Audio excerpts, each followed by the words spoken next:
June is here, and with it, the thrilling introduction of a brand new season. Sizzle Season has arrived, igniting fierce competitions with its new top-tier weapons that bring fresh strategies to team comps. The latest season has sparked a surge in the competitive scene and has heralded the upcoming LUTI season, which is set to kick off on June 10th.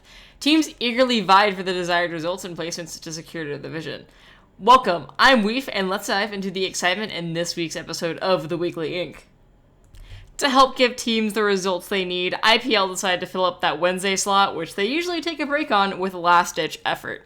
This tournament aims for teams to get some last-minute results, hence the name, for their LUTI seeding, with a group stage and full-hole brackets right after, with the top one dubbed Double Black Diamond. A whopping 73 teams came to get any results they could, but it was Foam's 39 that took home the best result of first place, taking out Sam Ate My Favorite Taco in a close set, going up all the way to a Game 5.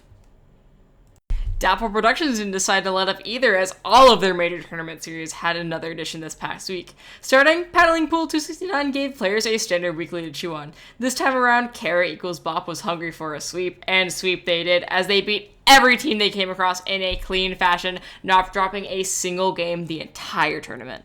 Trenton Cup 79 was there too, bringing players some simple zones-only gameplay. Pui's Forefoot made an almost flawless run to secure their spot in Grands, beating every single team that tried to step up to them really cleanly, save for only losing one game to Hero. On the flip side, the team that they knocked into losers from winners finals was Smile. Smile did not take that loss lightly, as they took out Bactanimus Prime 3-1 to secure their spot in Grands, and then proceeded to run through Pui's Forefoot and a bracket reset going 6-3, snatching the gold from right under their noses. Squid Junction wrapped up the week, giving teams one final chance to shine on a Saturday night, with even Carrot equals Bop returning for another Dapple win.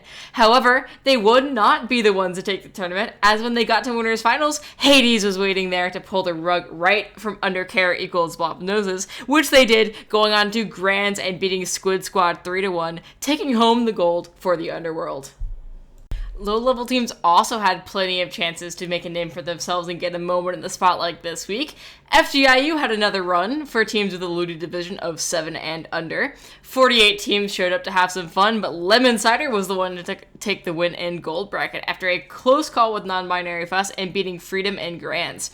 Little Squid League also held their tournament this week. Once again, Lemon Cider was the one to come out of the top, coming out of the woodwork yet again in another gold bracket, taking home yet another low-level tournament. Equalizers almost took them out in semis, but Lemon Cider held on with a 3-2 and then proceeded to take out Infinity in a clean 3-0, showing that low-level Splatoon should know the name of Lemon Cider. A few other big tournaments happened this past weekend for the best of the best to win either cash or art prizes. Mode Cup occurred again, this time bringing a Splat Zones only experience for 2019s. In the end, it was Turtles, which consisted of Ice, Leafy Biscuit, and .Q that took home the $100 and the win, with a near-perfect run with only 2 games dropped to 1 tap you lost, 1 in winners and 1 in grand finals. Squid for Palestinian Kids also had its second run, with the main prizes being art prizes for the top 3 teams in Alpha and the winner of Beta bracket. 74 teams came along to support the good cause, with Washed, composed of Zenith, Yoshel, Goss, and Gray, along Moonlight, going almost flawless runs to Grands, showing how toe-to-toe in skill they were, dragging out Grands all the way to a Game 5.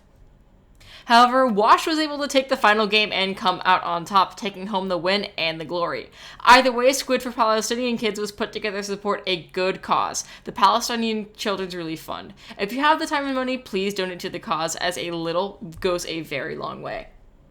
Just in the nick of time for some weekend tournaments, what could be the final season was released. It included a new stringer and Smatana main weapons, alongside their second kits and all of their remaining second kits for all the other weapons. Other major additions included Lemuria Hub as the final stage, with a lot of moving platforms, and the galactic level threat known as Big Run, which sees all of the King Salmon show up to a big run at once. Regarding the competitive usage of these new weapons, multiple have shown up numerous times in tournaments throughout Sizzle Season's first weekend.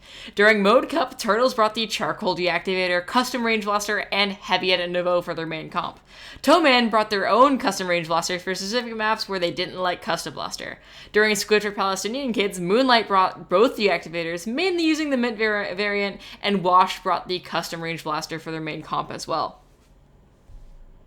These comps show what top level is anticipating to be the strongest options, either due to the strength of the main weapon or the addition of new kits offering new comp possibilities or playstyles.